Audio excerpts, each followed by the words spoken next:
Hello, welcome to the 5th episode of the Financial Incline. I'm your host, John Bovard. Today, I'm thrilled to be joined by Ryan Hawk. Ryan is the founder and host of the Learning Leaders Show, a podcast that has been listened to by millions of people in more than 150 countries. Ryan is also an author and wrote the book, Welcome to Management: How to Grow from Top Performer to Excellent Leader, a book that Forbes magazine called the best leadership book of 2020. In addition to podcasting and writing, he's regularly asked to speak on leadership, personal and professional development for large organizations. Ryan is also the head of Brixey & Myers Leadership Advisory Practice, where he facilitates leadership circles to offer structured guidance and collaborative feedback for new and experienced leaders. On today's episode, we discuss some lessons that he learned from sports, how he prioritizes his time and focus, how he was able to pivot his business in 2020 when live in-person events were canceled. We also talk about how he handles uneven cash flow, some tips he has for high achievers on ways that they can climb their corporate ladder and step into management. And lastly, we discuss the topic of financial freedom and when Ryan believes he would truly be financial free. I hope you enjoy. Welcome to the Financial Incline with John Bovard. John is the owner of Incline Wealth Advisors. All opinions expressed by John or any podcast guest are solely their own opinions and do not reflect the opinions of Incline Wealth Advisors. This podcast is for informational purposes only and should not be relied upon for investment decisions. Clients of Incline Wealth Advisors may maintain positions in securities discussed on this podcast. Hey, Ryan, thanks for joining me today. Thanks for having me, John. Appreciate it, man. All right. Well, great. So, Ryan, we wanted to have you on today just to discuss, like the book says, how to transition from being a top performer into that management position, and showing how to lead teams and organizations. But on the podcast, on the Financial Incline, like to talk about money and investing, and how that relates to yourself and your career. So, if you wouldn't mind, if you could just go over what was your earliest memory of money?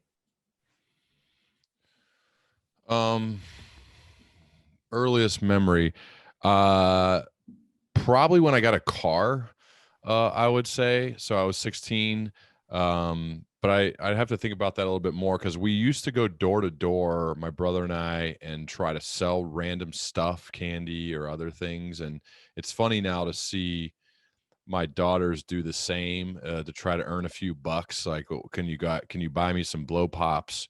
And then we go door to door and try to sell them and understand the difference between cost of goods and what you sell them for. And that gap is what we call profit. And then how much is your time worth walking door to door, honing your pitch.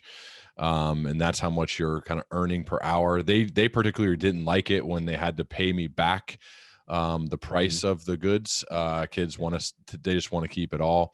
Right. But I guess for me, probably similar, the fact that there's this thing like car insurance, and if I wanted nice wheels, I'd have to find a way to earn those by working with my parents. Usually it was through some sort of athletic performance, but probably when I turned 16 and started driving a car. Yeah. Well, great. So, obviously I know a lot about your background, growing up playing football and, progressing through the college ranks and Arena League, in Centerville. So, what have you, so sports and football in particular, what sort of life lessons were you able to pull from your playing days, and how did you kind of transition that into your working career? So I played football, baseball, basketball. All of them are team sports. All of them, you're dependent upon other people performing at a high level in order for you to win the game. I found when I went into the business world that, in fact, Jeff Emmelt he played college football as well. He was a CEO at GE, and Jeff and I talked about the fact that your peers are really the people who promote you. So if you're trying to build a career and you want to get promoted, your peers vote you a captain of a football team. I mean, we voted as players of every team I've been on. So whether it was in high school or college or professionally, I've been fortunate to be captain of all those teams. And we voted literally a secret vote where you write down who should be the captain of the team. So you have to earn that. You have to earn that through your performance, through your work ethic, through your ability to collaborate with people, through your willingness to have an open mind, to be a good listener, to be a good person, to be compassionate. All of those skills transfer to the real world outside of sports. And so I learned how to do all of those things through playing sports. I learned to perform when the lights were shining bright. I learned to put in the work necessary to perform at high levels when it mattered from playing sports. And I learned to earn respect through playing sports. And I try to do the same thing in everything else that I do in life outside of the football field now that I don't play anymore. So I think for a lot of people, playing some sort of team sport, like I just highly recommend it. I know it's not always possible for everyone, but man, if it is, I would highly encourage people at a minimum to do their best to be a part of a team, because that's how life is. I mean, rarely are you going to succeed just on your own. I mean, nobody. This is why I really hate it when someone's a self-made billionaire or whatever. You see these magazine covers, because that just doesn't exist. There's not a single person in the history of the world that's a self-made billionaire. We are all community made. We're all made based upon the sum of our experiences, and those experiences have people involved in them. And so we're all, if you become a billionaire, it's probably because of a lot of other people that helped you along the way. Now, I'm not saying that they didn't work hard or they didn't do good things, certainly, but everybody is community made. Nobody's self-made. Yeah, absolutely. I love that. I think back to advice that I got early on in my career when I was working at Fidelity. There was a hiring manager that was talking to me, and one of the questions he asked was, what would your manager say about you? And that stems directly to your point of, what are your teammates saying about you? What are your coaches saying about you?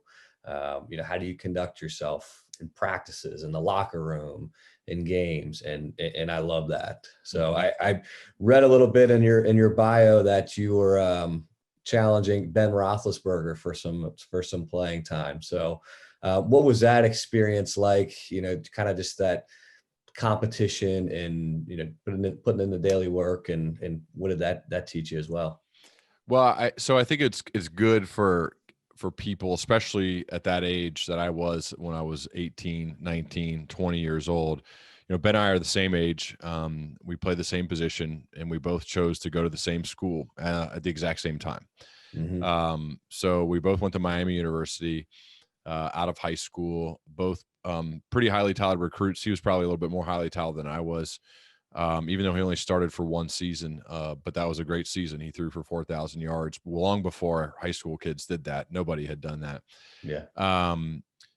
And for me, it was great to have, to be standing side by side and taking rep for rep with somebody who ended up being the greatest athlete in the history of the school, of all sports. And I learned. I remember that very first day when we were practicing, realizing. I think I told some of my friends and my parents, like, this dude's really good. He can sling it. He's a lot taller than me. He can move. He can throw. He's got that it factor as far as like making plays happen, especially when something breaks down. Like, he had it all. And so I would say it probably lifted my level of play, because I was as in the quarterback world is different than the real world. The real world is not black and white, meaning, John, like, you and I can both win. We can help each other. We can do whatever we can. In fact, our odds increase if we go out helping others win. In the quarterback world, when you're on the same team, that's not how it works. In order for me to play, he has to lose. In order for him to play, I have to lose. And so it's a very black and white world, which is not reality. It's not like the rest of the world. So I would say what I learned was that sometimes you can put everything you have into something and it's not enough. Sometimes you show up, you do what you're supposed to do, you try your best, you work out, you're in the film room, you're in the weight room, you're in the classroom, you're on the practice field. Yep. And the coach looks at you and says, that guy's better than you. He's going to play. You're not playing unless he gets hurt. And that's devastating for a 19, 20-year-old kid who's been the starter of every team he's ever been on in every single sport, including as a freshman in high school on the varsity. And I think for me, it was a good humbling experience to have to say, you think the world cares that you deserve it? You don't deserve anything. The world doesn't care. In fact, in this world, they play the person who they think increases their odds of winning the game. And in this case, they obviously made the right choice. And that's awesome to learn as a kid. At the time, it's horrible, but now looking back, it's a great experience to have gone through it, because I thought I put everything I could into it, and I had other people tell me that it doesn't matter. The world doesn't care. It doesn't need to be fair. Doesn't need to say, well, you deserve this because you work so hard. No, they just said, he's better. You're not. You're the backup. Right. And I was devastated, but I think it's a good lesson to go through. Yeah, absolutely. And now, and that's fantastic. So now that you're kind of on the other side of it, and you're, raising, I know you've got 5 children. So how have you taken, what you learned from that experience of your playing days and your athletic career, and tried to help, guide your daughters? I mean, it's tough because as a parent now, you just have that fine line, that balance of wanting them to go through challenging and difficult moments, but then also it's so hard to see your child cry or fall off the bike and not want to be there to catch them. And in reality, though, that's not actually our job. Our job, as Miranda and I, my wife, talk about all the time, our job is to help prepare them to be functioning, productive, a benefit to society adults. And you don't do that by catching them as they fall off the bike, or you don't do that by plowing the path to make it easy for them. In fact, the opposite needs to happen, but that is a hard balance for us, and we try to be good about that. And I think my parents were and are really good about that, and we're trying. I think I struggle with that quite a bit, though, because I'm like, oh, I can fix this, and then I do, and then I realize, no, you shouldn't fix that. In fact, they need to go through that because it'll make them better long term. So we are both a big time work in progress and struggle with that daily. Are you a parent? I am, yes. So I've got 4 children, and so like you, I've actually got number 5 on the way. Just Congrats! Congrats! Sonogram appointment this morning. So nice. How do you manage that? What are the ages? Yeah, they are 9, 6, 4, and 2. Okay. So 3 boys, 1 girl. Nice. So how do you manage that? Yeah, very similar. So I grew up playing basketball. I mean, I know you said you played all 3. I am probably the example of that specialist.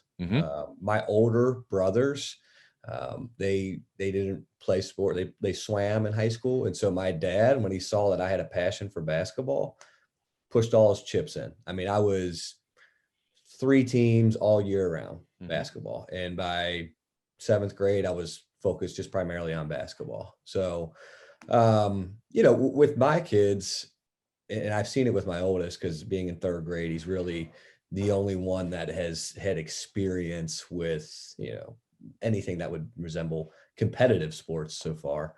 But yeah, I mean, just letting them fail. I mean, letting them know that, you're going to make mistakes. It's going to happen. It's more so how you react to those mistakes. Also let him know that the kids that will get better are the ones that play outside of practice. You can't just show up to your school team's practices and be there and have that be the only time that you pick up a football, or you pick up a baseball bat, or you pick up a basketball. It's just not going to work if those are the only times that you're touching the ball, because that's when everybody else is. So you're not going to beat anybody else out simply practicing the same time that they practice. It's a great point. It's a great point. Yeah, I think one of my mentors and friends, Brooke Cups, who's a great high school basketball coach at Centerville High School, says that people who are tough, they choose extra work. And I think they are passionate about choosing extra work. And if you think about people in your life who are excellent at what they do, they probably choose extra work. And I think that's what having passion is all about. But it's great stuff. Yeah. Yeah. And that leads me really to the next question I had for you around extra work. So you lead a leadership practice at Brixie and Meyer. You're a keynote speaker. You're an author, and you have a very successful podcast where you've interviewed the likes of Jesse Itzler and Arthur Blank and Seth Godin. So for you, from that standpoint, how do you kind of sit back and decide, okay, what do I want to prioritize? Which is it my speaking, or is it writing? Is it doing the interviews? How do you kind of judge, where you should spend your time and focus? So there certainly are priority. There's a list, and first and foremost, I try to match the list with what I love doing most, and with what benefits me the most, as well as what the market needs. Mm-hmm. So I have to remember, I started this podcast 6 years ago. I had a full-time job at the time. I was doing it on the side out of my own curiosity to learn from excellent leaders. Yep. I called it the Learning Leader Show because I love leaders who are constantly in a state of learning and growing and trying to improve themselves first for the betterment of other people. Mm-hmm. The podcast is why everything professionally for me has happened in the past 6 years. So I can never forget that. Never realize that is the foundation for literally everything. Every dollar of revenue that will come in this year. So this is my 4th year now doing this full time. Every dollar of revenue comes in first and foremost because of that. And so you talk about money. Well, if you ever forget why you are where you are, I think that's a mistake. So for me, it just so happens that my favorite thing to do is also the most important thing for me to do. And that is that's cool when that works out for you. Yeah. So for me, preparing for and having long form conversations with a wise, thoughtful, more intelligent person than me is my favorite thing to do outside of being with my family. So if you had me priority stack rank my favorite things to do when I'm not with them, that would be number one, is having that long form conversation. And because I do that, then that fuels the inflow of business opportunities for me. You mentioned some of them: keynote speaking, my leadership circles, my online course, my online academy, the learning academy, getting book deals with publishers, one-on-one work with leaders, working with leadership teams. So we have 5 or 6 streams of revenue flowing right now. All of them you could point back to the Learning Leader Show. They all originally at one point stemmed from that. Now I get referrals and other things like that where someone maybe hasn't listened to my show, but they're referred by somebody who has, and then they go back and listen through. Again, it all goes back to that. So when I'm deciding what to do, nothing takes precedent over my show. It doesn't. Now, I guess that could change, but it hasn't yet. And I don't intend for that to change, at least anytime, but I have an open mind. If it needs to, it will. Everything goes back to that. So first and foremost, that must be there. Now, when I'm in book writing mode, which I am right now, that is a very close second, because it's hard to, I think, write an excellent book if you're not extremely committed to doing it every single day. That's 7 days a week, which I've been in that mode now for 6 months, 7 days a week, never missing a day. So that's a close second. And then everything else kind of flows from that. So I'm reaching kind of an endpoint of book number 2 of getting the first draft of the manuscript done and ready to send to my publisher. So once then that does free up quite a bit of time. I still write, but I don't write in the same manner when I'm not in book writing mode. And then that frees up time for kind of the other activities that I do. Yeah, that's awesome. That's fantastic. I love that, kind of keeping the main thing, so to speak. And it all stems from there. So that really brings up 2 points that I have. Obviously everything that has gone on last year has maybe impacted one of those streams of revenue for you. Maybe that have been the keynote speaking is now on hold, or, whatever it might be. Rather, maybe there's some clients that trimmed expenses and you so happen to be one of them. So how have you, if any, tweaks did you make, last year to kind of prepare for this year for, the different businesses that you run? So every in-person keynote got either canceled or postponed. We had a few $100,000 worth of keynotes signed, sealed, delivered. I mean, signed and sealed. I was then going to deliver them. So that's revenue as like you're planning. That's revenue you're counting on that all went away. So that's tough. That's tough for still regularly. I'm essentially still in startup mode to have the number one revenue generator from 2019 go away as of March 5th, I believe was my last in-person one of 2020.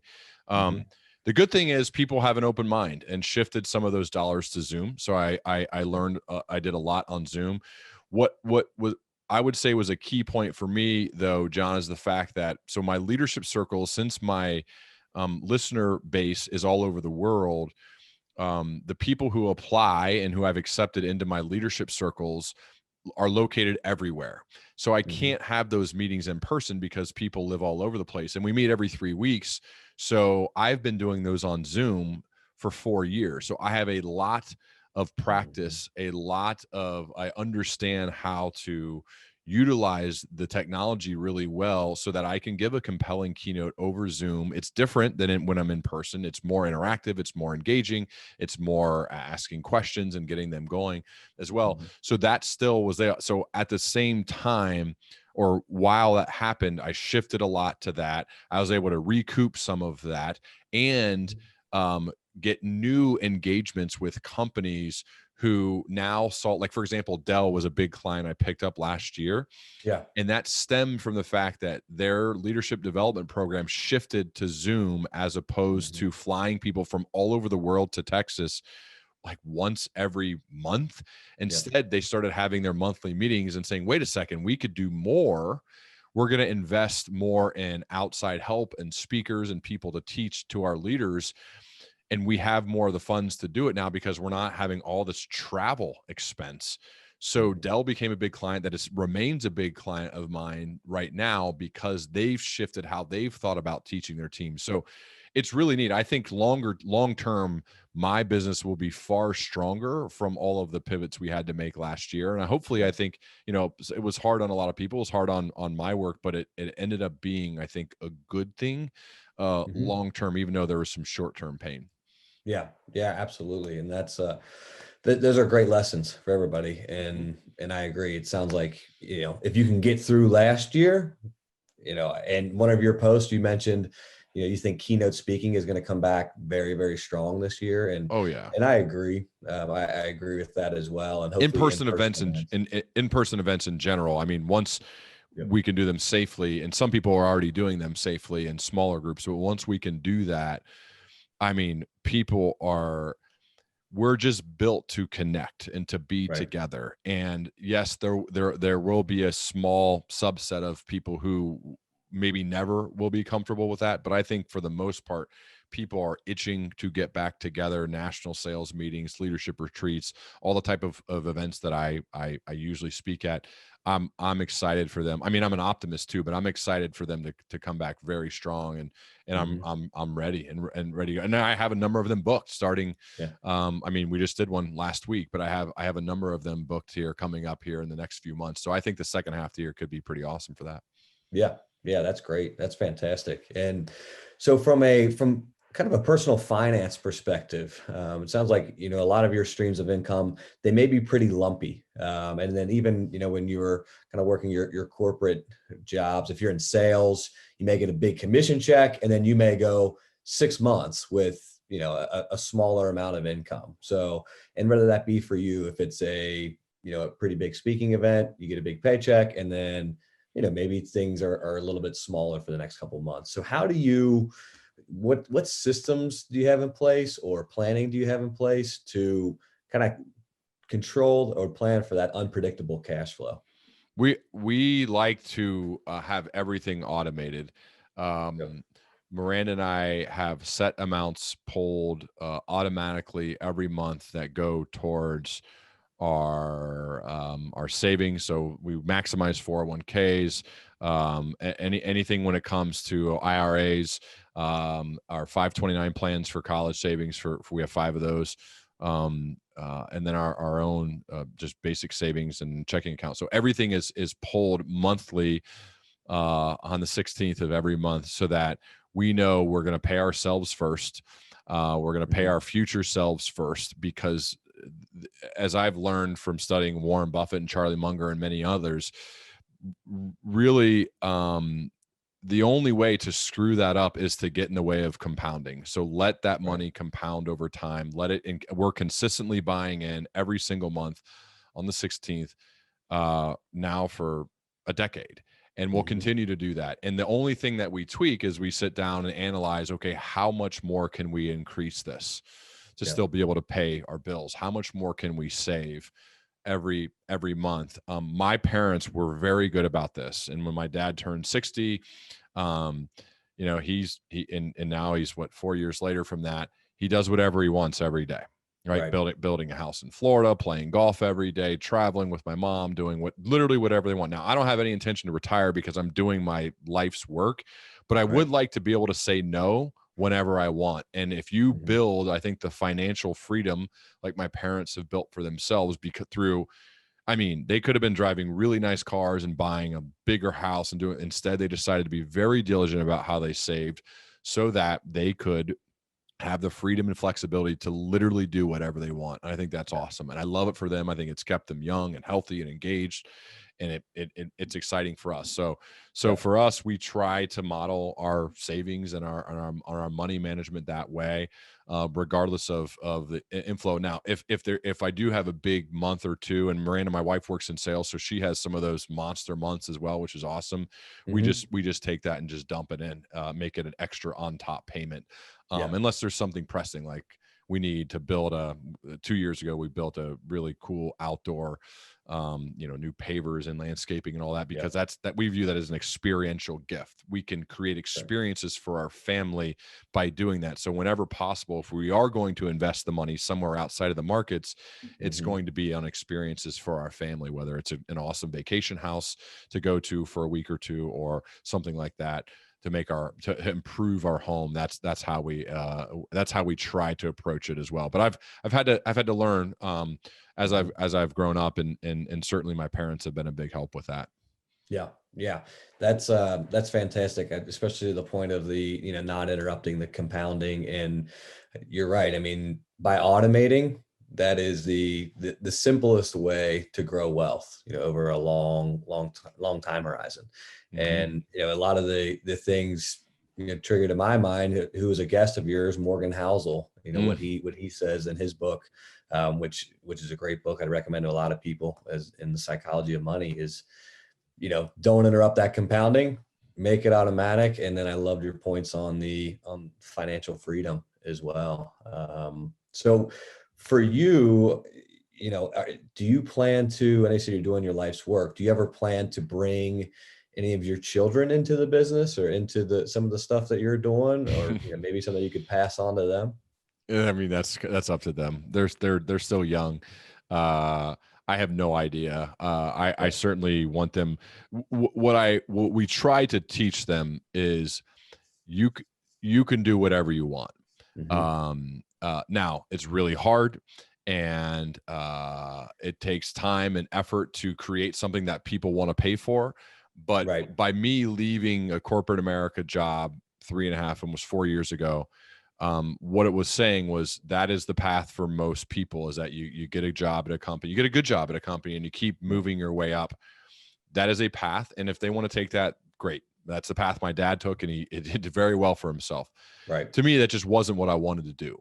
And I changed my mind, and opportunities started popping up for me where I could do this work full time. And I love the thought of being able to build something off of my curiosity and obsessions with excellence and leadership. And so what I hope for them is that they are able to follow what they're really curious about. And that maybe being an orthodontist, as some of them have said, or a dentist, because they just got their braces on and off, things like that, whatever that may be. If they get into what I'm doing, mainly what our daughters do is they make fun of me. Like, I'm sure you probably are feeling that as well. They make fun of everything I do.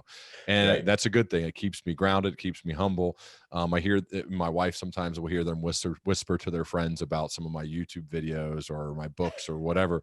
And so they may quietly brag, but they would never do that in front of me. They keep me, they make sure that I am put in my place on a daily basis. And maybe they'll brag in another room when I'm not around. But yeah, so I don't know what they want to do. I'm there to support them, to help them, help put them in a position to work hard and hopefully make an impact and do what they want to do.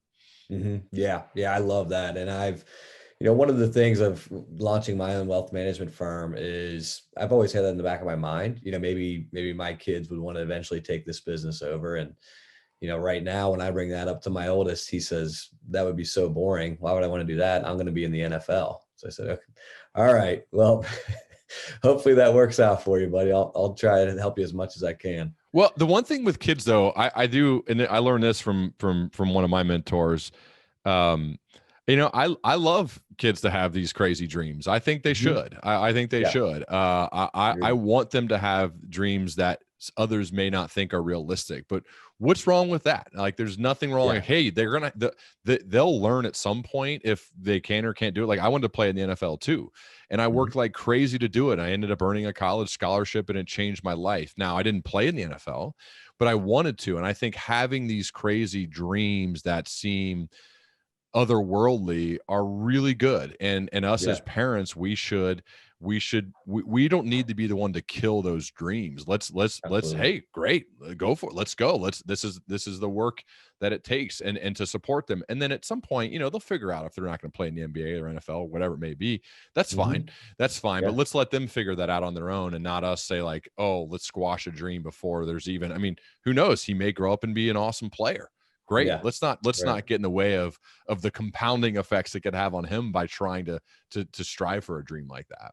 Yeah, absolutely. Yeah. It's, I told him, hey, he said he's going to go play at Clemson. I told him, draw a picture of you playing at Clemson and hang that in your room. And then you can look at that every single day. So that's awesome. That's awesome. Yeah. And so one of the things, and, obviously, with your book, Welcome to Management, talking about, top producers, kind of moving to that management type of role. And I've got a lot of clients that are, up and comers at their corporations. They're doing really well, whether that be pharmaceutical reps or different type of sales positions. And when you are younger and hungry at a lot of these big corporations, they want to put you into a management position. But I know for a lot of people, they may not want to do that. They're good at the sales part, not as good as the people part. So what would be, some of your advice to those people that are top producers, and then they're making that transition to a management position? Well, first of all, you have to want to do it. I think that's one of the problems of corporate America jobs, is that they don't give people a path for growth outside of getting promoted to then managing a team. But obviously not everybody is meant for that or built for that or has a desire for that. So first and foremost, you have to make the choice that is something you want. When I was managing a team and people told me that that's what they wanted to do, I would work to simulate the role with them, meaning I would take an activity of a manager and literally put them in the role for a day or half a day, so that they could feel what it's like to actually do the job.